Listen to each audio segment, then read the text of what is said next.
نشانی ہے، لہذا اس کی حفاظت کرنا ہر ایک کی ذمہ داری ہے، اور اس حفاظت میں چاہے مال کو دینا پڑے یا اپنی قربانی کو دینا پڑے تو نہیں کرنا چاہیے۔ اس لیے زمانے غیبت کے بعد علماء کرام نے اس ولایت سے دفاع میں اپنی قربانیاں دی ہیں، اور آج تک جو شہادت شیعان اہل بیت علیہ السلام کی ہو رہی ہے وہ صرف ولایت اہل بیت علیہ السلام کی بنیاد پہ ہو رہی ہے۔ اور فرما رہے اور ہمارے بھی اہل بیت کے چاہنے والے اتنے محکم اور مستحکم ہیں کہ اس ولایت میں رہ کر اپنی جان کا نذرانہ پیش کر رہے ہیں، لیکن شیعہ قوم کا کوئی بچہ یہ نہیں کہتا کہ بابا اس مذہب پہ کیوں ہے۔ کہیں سنا اتنی قربانی پاکستان سے لے کر افغانستان، عراق، دیگر ممالک اسلامیہ میں شیعہ نے علی بن ابی طالب کی نسل کشی کی گئی، کہیں ایک بچے کا قول آیا؟ یعنی سب نے عہد کر لیا ہے اہل بیت عصمت و طہارت، آپ کی ولایت سے ہم حفاظت کریں گے، چاہے اسلام میں ہماری جان چلی جائے، مال چلا جائے، ہمارے بچے قربان ہو جائے، سب دینے کے لیے تیار۔ یہ ہے ولایت اہل بیت، اتنی اہم چیز ہے ولایت اہل بیت جس پر انسان قربان ہو رہا ہے۔ ایک اور معنی اللہم صلی، ایک اور معنی آیت ہے، نشانی ہے، امانت ہے۔ امانت یعنی ان کے پاس امانت ہے المحفوظہ، جو امانت محفوظ ہے۔ یعنی ائمہ خدا علیہ السلام کے بعد ایک کے بعد دیگر امام جو آتے ہیں تو کچھ تبرکات ان کے پاس موجود ہیں جو بعد والے امام تک منتقل کرتے ہیں، اور فرما رہے ہیں تو امانت محفوظ ہے۔ یہ ایک فقرہ کہہ دوں، اگر اجازت تو 5 منٹ لگے گا، تمام کرنا ہوں، پورا جو ہے یہ بس یہی فقرہ، کیونکہ یہ پھر مجھے اس پہ کافی زحمت کرنا پڑ جائے گی۔ والباب المبتلی بہ الناس، اہل بیت، یہ آخری فقرہ ہے، اہل بیت علیہ السلام وہ دروازہ ہیں کہ جس کے ذریعے سے لوگوں کا امتحان لیا جا رہا ہے، اور ہمارا باب ہے، دروازہ ہے کہ جس دروازے کے ذریعے سے امتحان لیا جا رہا ہے۔ انا مدینۃ العلم وادی بابھا، یہ دروازہ ہے جس دروازے کے ذریعے سے لوگوں کا امتحان لیا جا رہا ہے۔ کچھ وہ ہیں جو اپنے امتحان میں کامیاب ہیں، اس دروازے سے وابستہ ہیں، اور کچھ وہ ہیں جو ناکام ہو کر اس دروازے سے دور ہو گئے ہیں، ان کے لیے نجات نہیں ہے بلکہ ہلاکت۔ اب یہ ایسے ہی اہل بیت علیہ السلام دروازہ ہیں جیسے بنی اسرائیل میں باب حطہ، اکثر ماشاءاللہ باب حطہ، باب حطہ، حطہ کہتے ہیں مغفرت کو، گناہوں کو جھاڑ دینا، گناہوں کو، اصل حطہ کے معنی ہے لغوی کسی چیز کو اوپر سے نیچے اتارنا، کیونکہ گناہ بھی جو ہے اوپر سے نکال کر ختم کر دیا جاتا ہے، اس لیے کیا کہتے ہیں مغفرت کا معنی ہے حطہ۔ بنی اسرائیل جو ہے بیت المقدس، شہر بیت المقدس میں وارد ہونا چاہ رہے تھے۔ قرآن مجید میں آیت موجود ہے، میں آپ کو آیت کی نشانی بیان کر دوں۔ سورہ اعراف آیت نمبر 161، آپ اس آیت کو دیکھیے۔ وَإِذَا قِيلَ لَهُمُ اسْكُنُوا هَٰذِهِ الْقَرْيَةَ، جب ان سے کہا گیا، کن سے؟ بنی اسرائیل سے۔ بنی اسرائیل کہتے ہیں حضرت یعقوب علیہ السلام کی اولاد، پوتے وغیرہ جو سب ان کی نسل ہے، ان کو بنی اسرائیل کہا جاتا ہے، کیونکہ جناب یعقوب کا ایک نام اسرائیل، لہٰذا ان کی اولاد کو بنی اسرائیل کہا جاتا ہے۔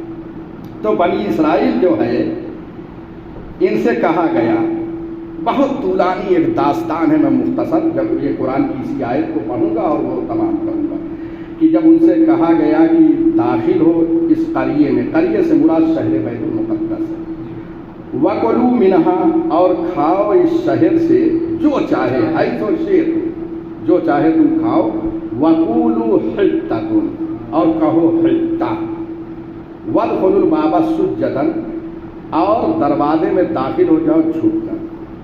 سجدن کے معنی سجدہ کے، لیکن جھک کر یہاں مفسرین نے مانا کہ جھک کر اس سے گزر جاؤ، اور جو جھک کر گزرے گا حتہ کہتے ہوئے یعنی مغفرت اللہ ہمیں معاف کر دے، یہ حتہ کہتے ہوئے جو چلا جائے گا تو ایک دروازہ تھا جو لکڑی کا بنا ہوا تھا، پروردگار نے کہا اس دروازے سے شہر بیت المقدس میں چلے جاؤ اور جھک کر جاؤ حتہ کہتے ہوئے، جو جھک کر اس دروازے سے حتہ کہتے ہوئے چلا جائے گا اس کی مغفرت ہو جائے گی۔ اور فرما رہے ہیں نغفر لکم خطیاتکم، ہم تمہاری خطا کو معاف کر دیں گے اگر اس طریقے سے جاؤ گے جھک کے اس دروازے سے حتہ کہتے ہوئے، سندید المحسنین، اور محسنین کے اجر کو زیادہ کر دیں گے۔ اور فرمایا آپ نے تو جو داخل ہوئے حتہ کہتے ہوئے جھک کے اللہ نے ان کو معاف کر دیا، اور کچھ لوگ وہ تھے جو جھک کر تو درکنار الٹے جا رہے تھے، دروازہ یوں ہے تو یوں جانا چاہیے جھک کے، تو پشت کر کے یوں جا رہے ہیں اور مذاق کرتے ہوئے حتہ کو حنطہ کہہ رہے تھے۔ اور فرما رہے ہیں اس کا مطلب یہ ہے کہ اللہ کے دروازے میں جو کہہ کر داخل ہونا ہے لوگ اس کا بھی مذاق کرتے ہیں۔ دیکھ رہے ہیں ہنتا کا معنی گیہوں کے بجائے کہ ہنتا کہتے ہوئے الٹے داخل ہو گئے، ان لوگوں کو نجات نہیں ملی، نجات ان کو ملی جو اس دروازے سے جھک کر گئے ہنتا کہتے ہوئے۔ اب آئیے روایت پڑھ رہا ہوں، انما مثل اہل بیتی فیکم مثل باب حتہ فی بنی اسرائیل۔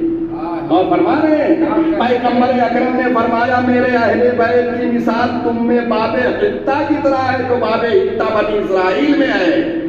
بنی اسرائیل میں جو باب حتہ تھا میرے اہل بیت کی مثال ویسی ہی ہے جیسے وہاں باب حتہ سے جو حتہ کہتے ہوئے گزر گیا اس کی مغفرت ہو گئی، اور جو نہیں گزرا حتہ کہتے ہوئے اس کی جو ہے مغفرت نہیں ہوئی، اسے نجات نہیں ملی۔ اہل بیت کی مثال میں یہی اس باب حتہ جیسی ہے، جو جہاں آئے گا وابستہ ہوگا وہ نجات پائے گا، اور جو دور ہوگا وہ غرق ہو جائے گا، ہلاکی ہو جائے گا۔ تو یہ روایت جو ہے موجود ہے، انما مثل اہل بیتی فیکم مثل باب حتۃ فی بنی اسرائیل من دخل غفر اللہ، جو داخل ہوا باب حتہ میں وہ معاف کر دیا گیا، جو اہل بیت سے وابستہ ہوگا وہ بھی معاف کر دیا جائے گا۔ یہ روایت غیبت نعمانی میں موجود ہے، غیبت نعمانی کتاب موجود ہے، آپ کے درمیان موجود ہے، اردو میں بھی اس کا ترجمہ ہو چکا ہے، آپ پڑھ سکتے ہیں غیبت نعمانی صفحہ نمبر 44 نمبر پر یہ روایت موجود ہے، اور بہت ساری باتیں اس ضمن میں ہے باب حتہ کے۔ بہرحال گفتگو کو یہی تمام کر رہے ہیں، وآخر دعوانا ان الحمد للہ رب العالمین۔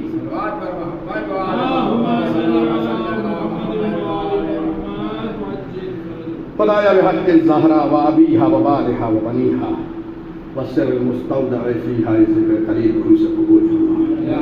پروردگارہ مزارات مقدسہ کی حفاظت فرما، شیعان حیدر کرار کی حفاظت فرما۔ یا اللہ ہمیں دنیا میں جب تک زندہ رکھنا، قرآن اور ولایت اہل بیت کے ساتھ زندہ رکھنا۔ پروردگارہ ہمارے جوانوں کو نیک اور صالح بنا۔ یا اللہ تجھے واسطہ ہے محمد والے محمد کی عظمت کا، جو بے روزگار ہوں کو رزق و روزی سے لگا دے، جو بسر روزگار ہوں کے رزق و روزی میں برکت عنایت فرما۔ اے اللہ دنیا میں بار بار زیارت حسین ابن علی نصیب فرما، آخرت میں شفاعت حسین ابن علی نصیب فرما۔ پروردگارہ تجھے واسطہ ہے محمد والے محمد کی عظمت کا، ہمیں جو بیمار ہیں شفاء کاملہ و عاجلہ عنایت فرما۔ اے اللہ ہماری اموات کو بخش دے، جنہیں بخش دیا ان کے درجات عالی فرما، انہیں جوار معصومین میں جگہ عنایت فرما۔ اے اللہ ہمارے ملک ہمارے وطن عزیز سے جو نوجوان بچے تحصیل علم کے لیے یا تلاش معاش کے لیے دوسرے شہروں میں سفر کیے ہوئے ہیں یا دوسرے ممالک تشریف لے گئے ہیں، خدایا ان کی جان و مال عزت و آبرو کی حفاظت فرما، انہیں ان کے مقاصد میں کامیابی و کامرانی عنایت فرما۔ اے اللہ اپنی آخری حجت یگانہ یوسف زہرا منتقم خون حسینی حضرت بقیت اللہ العظم کے ظہور میں تعجیل عنایت فرما۔ ہمارے اعمال اس قابل بنا کہ امام اپنے ناصروں میں ہمیں شامل فرما لے۔ وآخر دعوانا الحمدللہ رب العالمین۔ آپ حضرات سے التماس ہے کہ ایک مرتبہ سورہ حمد اور 3 مرتبہ سورہ اخلاص کی تلاوت فرما کر جمیع مومنین و مومنات کی ارواح کو عیسیٰ کریں۔ فرما